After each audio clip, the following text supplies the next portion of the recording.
नमस्कार दर्शक बंधु। जीवंत अभिनय रागिगले दर्शक। भिलियन को स्टेज उपरे गोईठा माड़ प्रबल नदिले। चलतु खबर पर नजर दवा। जीवंत अभिनय करू करू लोकों आक्रोश शिकार हेले जड़े कलाकार। धर्मांतरीकरण अभिनय कलाकार जनक अन्य जनक धर्म परिवर्तन करुथांती, तांको गोमांस खाइबाकू बाध्य करुथांती।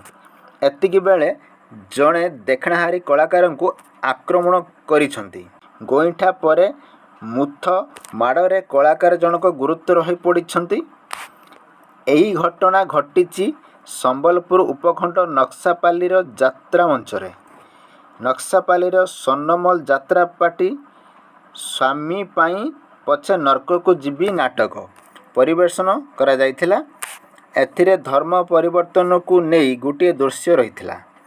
खलनायक अभिनय करुथबा नव घोषण अभिनय एते जीवंत थिला जे लोक प्रबल हट्टगोल करने सह पानी बोतल स्टेज उपर को फिंगिथिले। हेले गोमांस खाइबा को बाध्य करिबा दृश्यर जड़े दर्शक उत्त्यक्त होई आक्रोश करथिले। स्टेज उपरे चढ़ी भिलियन को आक्रमण करथिले। गोईठा मारिबा सह मुह को मुथ मारिथिले। यात्रा कमिटी सदस्य तुरंत आक्रमणकारी को काबू करथिले। आक्रमणकारी को मध्य पालटा आक्रमण होइथिला। बुझासुझा करिबा परे पुणी थरे नाटक आरंभ होइथिला।